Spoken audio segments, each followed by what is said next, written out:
Bonjour et bienvenue à cette dernière émission sur les saveurs de Portneuf. Aujourd'hui, on vous présente la coopérative de solidarité de transformation des viandes de Portneuf, un équipement important pour toute l'industrie agroalimentaire portneuvoise. On s'est entretenu avec Mme Carole Marcotte, administratrice sur le conseil d'administration de la coop, ainsi qu'avec Mathieu Gilardeau, boucher à la coop.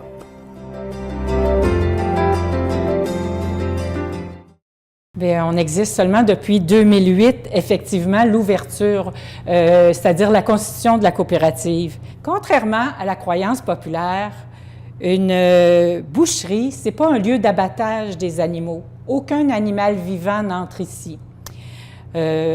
Donc, on a préféré revenir à l'appellation coopérative de transformation des viandes au lieu de boucherie Chemin du Roi parce que ça portait à confusion. La coopérative, ça a pour mission de préparer, transformer, conditionner les carcasses des animaux, des producteurs agricoles, pour fin de vente en gros ou au détail, mais les bêtes demeurent la propriété des producteurs agricoles. Le permis C1, ça veut dire charcuterie générale, c'est ce qui permet de faire tout ça.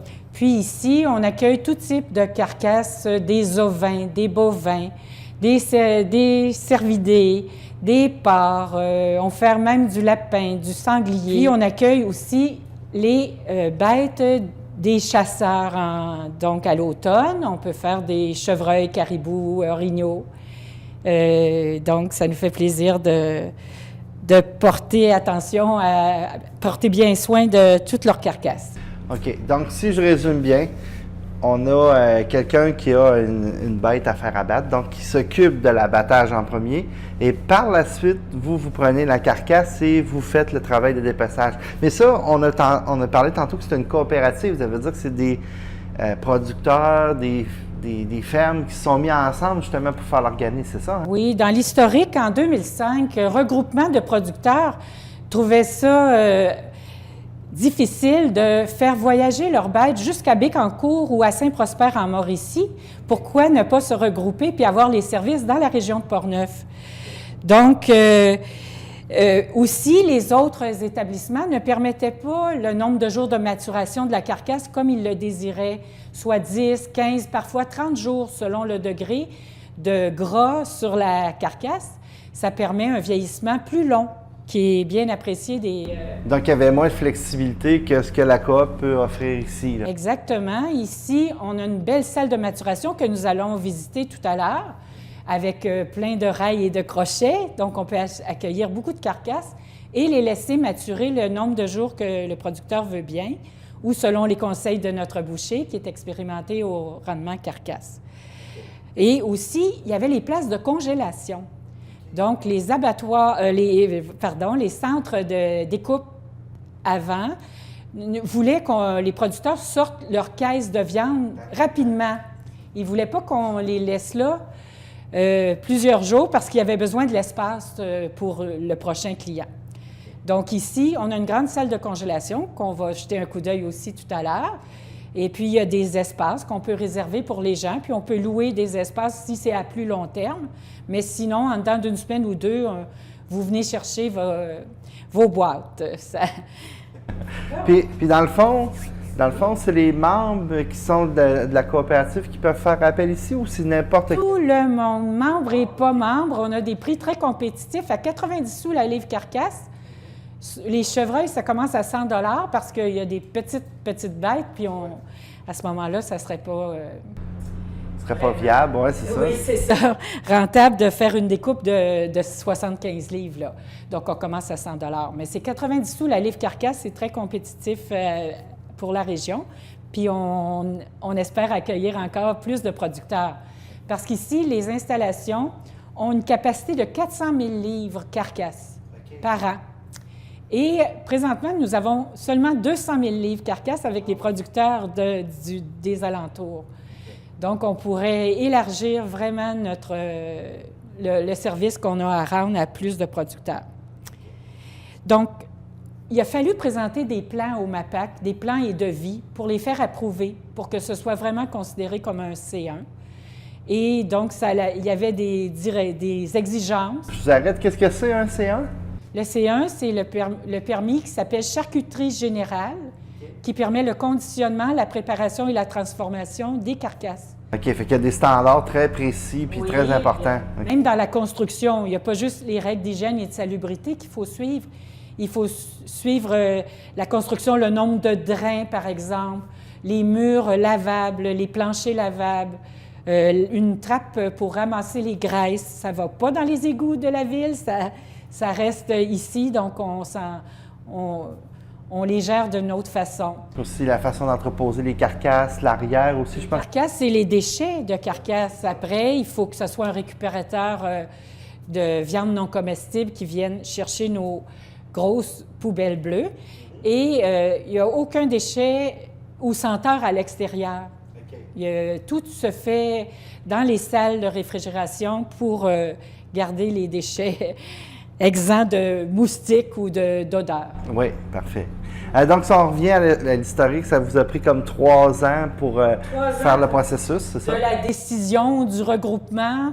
Après ça, on a eu des membres qui ont mis des investissements, donc une vingtaine.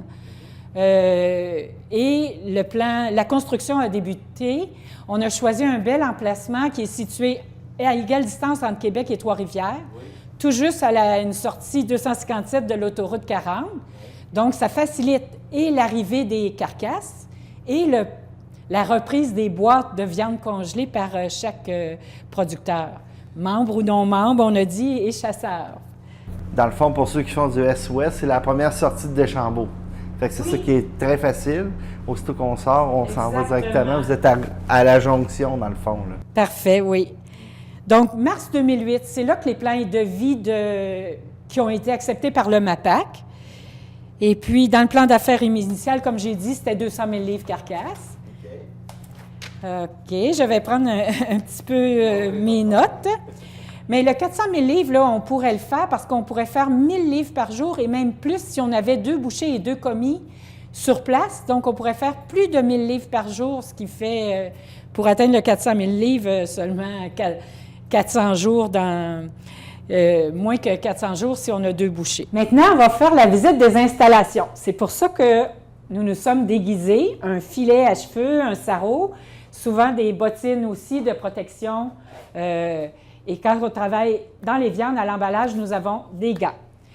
Ici, je vous présente la zone débarcadère et accueil des animaux arrivés, des carcasses. Donc, le camion de l'abattoir recule ici. C'est un camion réfrigéré. L'abattoir, c'est un abattoir normalisé, donc il y a un inspecteur des viandes. Le numéro d'ATQ suit le coupon de livraison aussi de la bête. Donc, c'est un code à barre. Et ce code à barre-là va suivre de la carcasse. Au fond, c'est la naissance de la bête à la ferme qui a eu une étiquette et à poser. Et c'est son numéro jusqu'à l'emballage avec notre balance étiqueteuse. Donc, la zone d'arrivée, on a déjà des rails pour entrer. Maintenant, on va changer d'endroit. On va aller dans la salle de vieillissement ou on dit salle de maturation.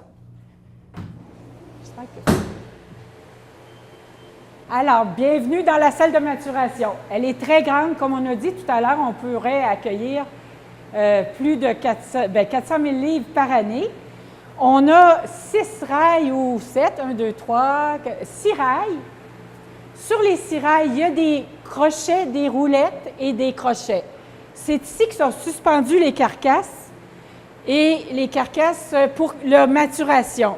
Si la bête est jeune, c'est 15 jours environ qui est recommandé.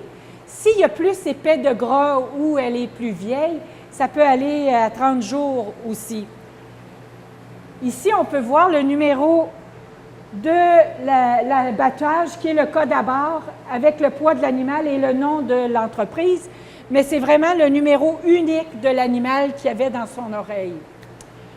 Aussi, la salle de maturation nous aide à conserver les déchets non comestibles qui sont les poubelles bleues parce qu'il n'y aura pas d'odeur qui sortent à l'extérieur pour déranger les voisins ou pour attirer des vermines, des mouches. Donc, c'est gardé au frais ici. Donc, la raille, le boucher fait circuler les carcasses selon l'ordre d'arrivée, puis il peut prendre des grosses pièces. Et nous allons voir tout à l'heure dans la salle de découpe comment le boucher travaille les pièces. OK, puis la raille se rend-tu dans la salle de découpe ou... Elle ne se rend pas, il faut qu'ils viennent ici. Il faut qu'ils viennent le chercher.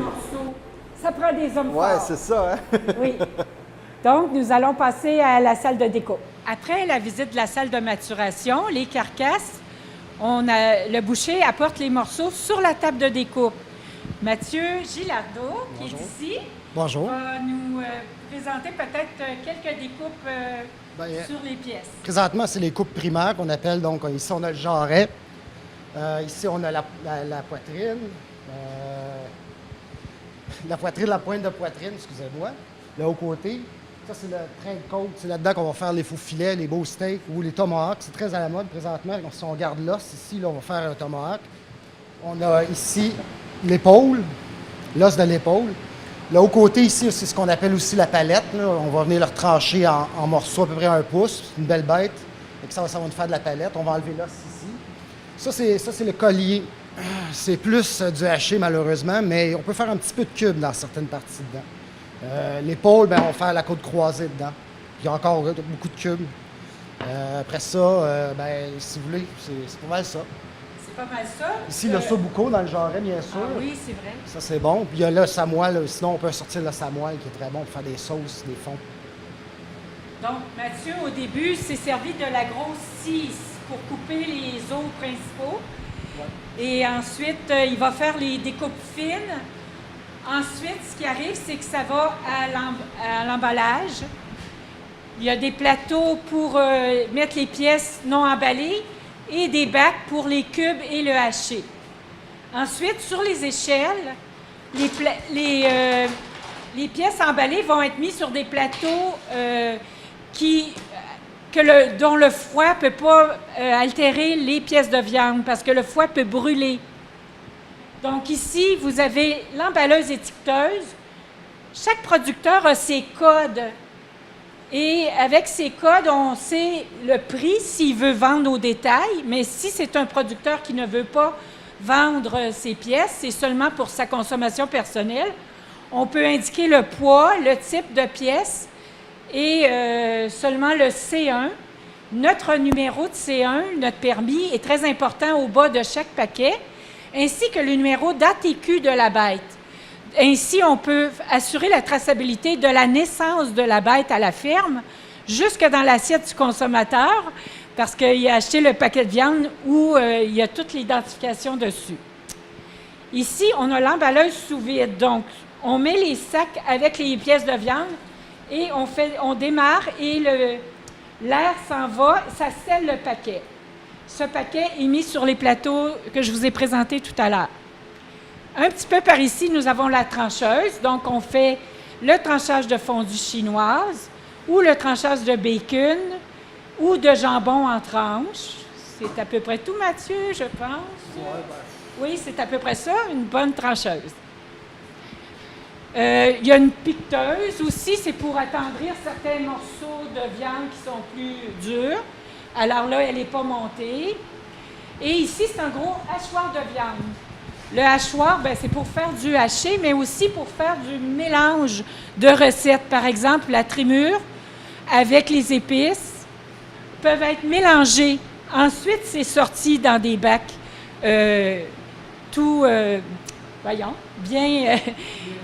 dans les bacs bien mélangés uniformément. Et ensuite, on va se déplacer vers la saucisseuse. Et ici, c'est vraiment la saucisseuse, c'est un poussoir où on met les viandes et il y a une pression qui fait remonter la viande. Donc, après, ça peut rentrer dans le tube, si on veut, avec boyau. Ou sans boyau, on fait aussi des saucisses sans boyau. On fait des grosses ou des petites, selon le choix des personnes. On a des épices, comme pour le gibier ou tomate basilic, mais on a aussi des recettes spécifiques que le producteur nous donne, qu'on transforme ici, comme oignon vert ou Bloody Mary. On fait toutes les saveurs possibles de saucisses selon le goût du producteur. Dans le fond, c'est ça, c'est le producteur qui vous donne ses commandes. Moi, je veux avoir tant de morceaux de ci, tant de morceaux de ça. Et puis, dans le fond, le boucher, il procède avec ça, puis il fait toute la Exactement. Comme le boucher, il peut nous donner des rôtis de 2 livres ou de 1 livre ou des steaks épais ou moins épais. Comme présentement, là, si j'aurais pu faire des tomahawks, comme je te dis, mais je vais faire des. Je sais que cette cliente-là, elle veut des steaks de faux filet. Fait que, au lieu de garder l'os, de scier l'os, là, je vais le couper avec mon cimetière, puis je vais faire des beaux steaks de faux filet. Mais c'est la même partie. Mais le client, ce qu'il veut, c'est du faux filet, je le sais. Donc, c'est ça aussi l'intérêt d'avoir une boucherie de proximité, c'est qu'on est capable de se revirer et de vraiment personnaliser les commandes pour les clients. C'est ça. Mais c'est ça. Puis nous autres, on a cette latitude-là, on a cette capacité-là parce qu'on est une petite entreprise. J'ai appris à l'école, effectivement, mais c'est sûr que on devient forgeron en forgeant. Hein. C'est que le plus tu en fais du couteau, plus tu vas apprendre. C'est de la vitesse après ça à apprendre, mais c'est surtout de respecter les animaux, de respecter la bête. Puis comme c'est une coop, justement, c'est des producteurs c'est une coopérative. C'est l'idée en arrière de la coopérative. C'est de récupérer le plus possible, de jamais avoir le moins dans nos bacs, réutiliser, comme ici, on va refaire ces eaux-là, je les envoie pas à la poubelle, je vais les recouper. La cliente, je le sais, elle veut les garder pour faire des fonds puis des soupes. Donc on va les emballer en os comme ça, en plus petites portions, c'est sûr, on ne partira pas avec un rack de même, mais quand le client va le recevoir, elle va pouvoir faire un bouillon avec ça, au lieu de le jeter. Parce que c'est inconcevable qu'on jette de la nourriture encore de la viande. C'est inconcevable. Une carcasse comme ça, tu peux en faire combien d'une journée? Celle-là, c'est une petite. On va en faire au moins 2 par jour. Quand on est équipé, là, mais des plus grosses que ça. Là. Ça, elle pèse 390 livres à peu près, la carcasse. Normalement, on roule dans les 450-500. On va en faire 2. En grande opulence, quand il y a bien du stock, on va se rendre un petit peu plus loin. Les heures vont être plus longues. C'est sûr que l'équipe va être un petit peu plus lourde aussi. Mais on est capable d'en faire au moins 2 à 3 par jour. Fait que dans le fond, il faut marcher par réservation parce que toi, tu n'es pas toujours ici. Là. Non, c'est ça. Ben, c'est le principe même. T'sais, on n'est pas. C'est pas une boucherie où tu as quelqu'un qui est là à longueur de journée, puis on fait de la vente vraiment au détail. Nous autres, on se spécialise dans la découpe, le vieillissement de la viande, comme on a vu tantôt.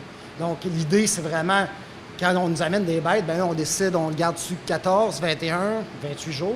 Puis après ça, on va vous découper selon ce que vous demandez. On commence aussi, on veut implanter un système là, vraiment de fiches, le plus électronique. Donc, le client va nous envoyer par Internet avec ses demandes.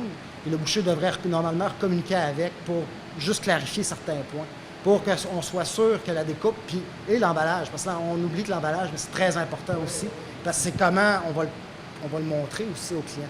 Parce que si on le vend au détail, bien, tu vas avoir un beau produit bien placé dans ton sac. Ben, c'est ça, tu as le coupage qui est quand même assez long, mais tu as l'emballage aussi qui est quand même assez long aussi. C'est beaucoup de manutention fine, fait que c'est quand même c'est pas pire job ça aussi, je peux vous le dire.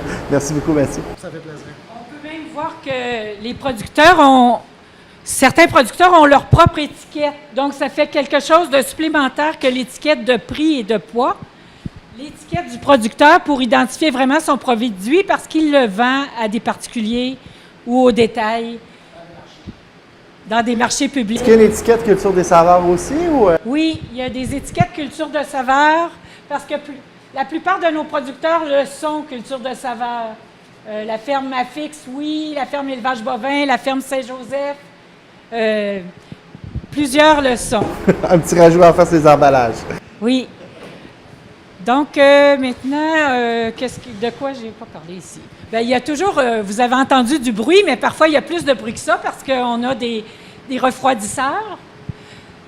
Parce qu'il faut ici garder une température de 4 degrés. Donc, c'est comme dans votre frigidaire. Et parfois, il y a plus de bruit que ça quand la grosse scie fonctionne et la hachoir à viande fonctionne et l'emballeuse sous vide. Parce que parfois, il n'y a pas juste un boucher seul. Il y a 2 bouchers et 2 commis qui travaillent presque à tous les appareils en même temps. OK, ça veut dire que les emballages ne sont pas toujours nécessairement faits par le boucher. Là. Normalement, non, parce que justement, on ne veut pas que la viande reste trop longtemps au contact de l'air. Il faut quand même que ce soit un presse là. On est entre nous, là, c'est un petit bébé. Fait que, puis on fera juste, je vais faire juste ça aujourd'hui. On a chose de prévu. Mais ce que je veux dire, c'est normalement, on est une équipe parce que justement, sinon ta viande, elle va rester là. Il y a un processus qui se fait assez vite. On veut la congeler le plus rapidement possible pour qu'elle reste le plus fraîche possible. Parce qu'une fois qu'elle est sous vide, on arrête le vieillissement, on arrête la maturation. Mais on veut le congeler pour qu'il conserve justement toutes ses qualités, là, les qualités les plus fraîches possibles. Pour qu'après ça, quand le client le développe, le mange, c'est comme s'il avait été découpé la journée même là, devant lui. C'est le principe de l'emballage sous vide. C'est pour ça que tout le monde, en fait, s'en va vers ça. Effectivement. Merci. Ici, nous sommes dans le congélateur. C'est la salle, elle est très grande. On peut avoir les aliments de plusieurs producteurs. Ici, c'est ce qu'on appelle nos échelles avec des plateaux. Ici, ce sont des saucisses qui ont été fabriquées hier, qui vont geler et ensuite vont être mises en sac. Ici, nous avons des pièces de viande empaquetées sous vide. C'était les abats d'un producteur qui sont immédiatement emballés dès qu'ils arrivent de l'abattoir. Donc, on voit notre C1 et le numéro d'ATQ de la bête. Donc, des espaces de congélation, on peut en louer si vous ne venez pas chercher vos boîtes immédiatement. Vous voulez les garder plus que 2 semaines, bien, on va les entreposer, on va vous charger un petit coût. Puis là, comme on disait, tout est étiqueté. Toutes les bêtes sont vraiment bien identifiées aussi. Donc, c'est intéressant. Ça vous permet de bien faire le suivi, là. Oui. Et si un producteur veut que sa bête soit divisée en 4 clients, bien, on va identifier sur chaque boîte le nom du client, la boîte numéro 1, 2, 3 pour client numéro 1, la boîte 1, 2, 3, client numéro 2, et ainsi de suite. Parfois, les chasseurs veulent être 5 sur leur chevreuil. Ouais. Alors, c'est des tout petits paquets, mais ils sont identifiés pour pas qu'il y ait d'erreur, que chacun reçoive ce qu'il a commandé. Donc, vous avez un automne fort achalandé, hein? Oh, bien, on aime ça comme ça, l'automne. 2 bouchées, 2 commis et la saucisseuse, les recettes de sauce à spaghetti, croton. On fait de tout. Oui, j'ai vu ça. Il y avait des petits bacs de sauce à spaghetti en arrière de vous. Ça, c'est demandé aussi par les producteurs? Oui, cette productrice-là, au fond, elle nous fournit sa viande, sa recette. Souvent, c'est les épices aussi, parce que si c'est particulier, mais la plupart des épices, nous en avons. On fait un prix pour la transformation en sauce à spaghetti, en croton, fumage de bacon, de jambon. Bon, maintenant, on est rendu dans la cuisine. Donc, ici, on fait les transformations, les cuissons, des terrines, des pâtés, des sauces à spaghetti. Un beau four à convection avec un thermomètre on peut faire cuire plusieurs pièces en même temps. Une grosse cuisinière avec des chaudrons. Bien sûr, il y a un évier, puis la table de transformation comme telle. Des étagères pour les épices et des rangements, des couteaux et les bols à mélanger. Fait que cette cuisine-là, on la partage avec un locataire. Préalablement, c'était Vincent Goulet, chef de rang, qui travaillait ici. Puis on se prête, on se passe les outils, les équipements. Mais là, il a changé sa vocation. Donc, nous allons avoir un nouveau locataire en juin, juillet et août. C'est la fromagerie des Grondines. Ah oui, OK. Ah. Oui, parce qu'à Québec, ils développent des recettes aussi. Et là, ça leur ferait un petit pied à terre dans la région, vu qu'ils sont de la région. Alors, on est à la fin de la visite, donc on est de retour dans la boutique. J'aimerais justement, on voit un petit peu la boutique est un petit peu vide parce que vous avez un petit peu comme changé d'orientation. Vous êtes vraiment concentré sur la découpe. Et puis le côté boutique, ça marchait plus ou moins, donc vous avez peut-être un petit peu ralenti ça, là. Oui, ça devenait peu rentable pour nous de garder un employé sur place pour le peu de visiteurs consommateurs qui arrivaient ici. Donc, notre première mission, c'est vraiment l'atelier de découpe et de vieillissement, la congélation et de la transformation, soit saucisses, pâtés, etc. Et c'est pourquoi on fait appel à tous nos producteurs locaux de venir profiter de nos bons services parce qu'on est reconnu dans le plan de développement de la zone agricole, le PDZA, comme une priorité d'action qui fait qu'on veut offrir ce service-là à toute la population locale et même environnante. C'est ça. Puis il faut le mentionner, ici dans le local, vous allez les frigidaires, le grand présentoir. C'est intéressant, là, vous avez les infrastructures pour le faire. Là. C'est ça. Ici, c'est un grand frigidaire et les portes congélateurs directement sur la salle de congélation. Donc, on voit que c'est vide. Et il y avait beaucoup d'étagères, puis une belle décoration bois de grange pour faire local. C'est ça. Et puis, ça vous permettait justement d'avoir une façon d'écouler les produits des producteurs. Sauf qu'effectivement, si quelqu'un voulait faire la chose, bien, c'est possible. Le local est là. Oui, le local est disponible encore pour quelqu'un qui voudrait vraiment louer pour s'occuper autant de l'approvisionnement que de l'écoulement, la rotation des produits. Et on pourrait l'alimenter en produits locaux, encore une fois. Mais c'est ça. Nous sommes tous producteurs agricoles, donc nous avons des entreprises à gérer. Ouais. Aujourd'hui, il pleut, je ne suis pas dans le champ, mais habituellement, je vais faire de la clôture ou conduire un tracteur pour aider mon fils et mon conjoint. Mais tous les producteurs qui sont membres ici, sont dans le conseil d'administration, ont donné beaucoup de bénévolat ici, mais notre priorité, c'est notre entreprise. Donc, si quelqu'un voulait louer le local, il est disponible. Merci. Oui, c'est ça. Puis, il faut le mentionner, la découpe, ça va très bien, ça fonctionne. Et puis, ça va rester. C'est la mission première et c'est vraiment notre but, oui, c'est de le conserver pour tous les producteurs et les chasseurs. Effectivement. Puis, en plus, il y a de la place. Tu sais, s'il y en a d'autres qui veulent venir, il y a encore de la place. Oui, on a vu tout à l'heure le nombre de rails qui sont presque vides à cette période de l'année. Mais c'est normal parce que les bêtes, souvent, le troupeau est élevé pour l'automne. Et là, l'automne, les gens achètent leur bœuf de congélateur. Aussi, les chasseurs, septembre, octobre, novembre, c'est des gros mois. Tous les rails sont pleins à ce moment-là.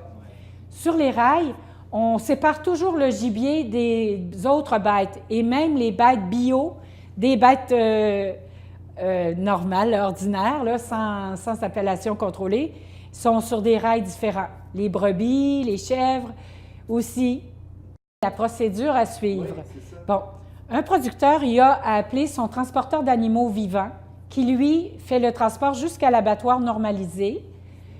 L'abattoir normalisé, son camion réfrigéré nous livre à la section débarcadère que nous avons un peu regardé tout à l'heure. Oui. On fait l'entrée, l'enregistrement de la bête, on écrit son numéro d'ATQ, la date d'entrée. On prend les recommandations du producteur, nombre de jours de maturation et sa découpe au détail. S'il y a besoin de conseils, notre boucher va l'aider à faire les meilleures découpes possibles, le rendement de la carcasse, pour pas qu'il y ait de pertes et on jette le moins possible de choses dans les aliments non comestibles.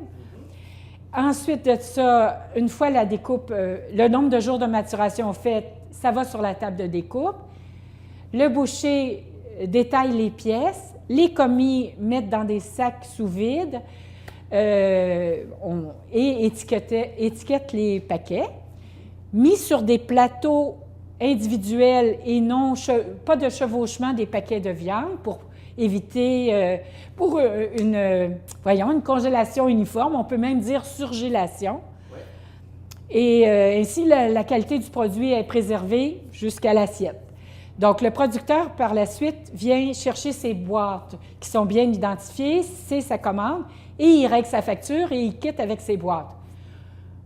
Il y a un certain délai pour la fondue chinoise, parce que la fondue chinoise, ça prend un certain gel pour le tranchage soit facilité. Puis s'il commande de la saucisse ou un autre produit transformé, il va avoir d'autres délais pour ces autres-là, mais sinon, après son 15 jours de maturation, plus le lendemain, l'emballage, une fois bien surgelé, la mise en boîte, il peut venir chercher sa commande. Puisqu'on vous présentait aujourd'hui notre dernière émission, on termine avec des images de toute la tournée effectuée en 2016. Merci à tous de nous avoir suivis au fil des semaines et on vous invite à aller à la rencontre de nos fiers propriétaires Culture de saveurs.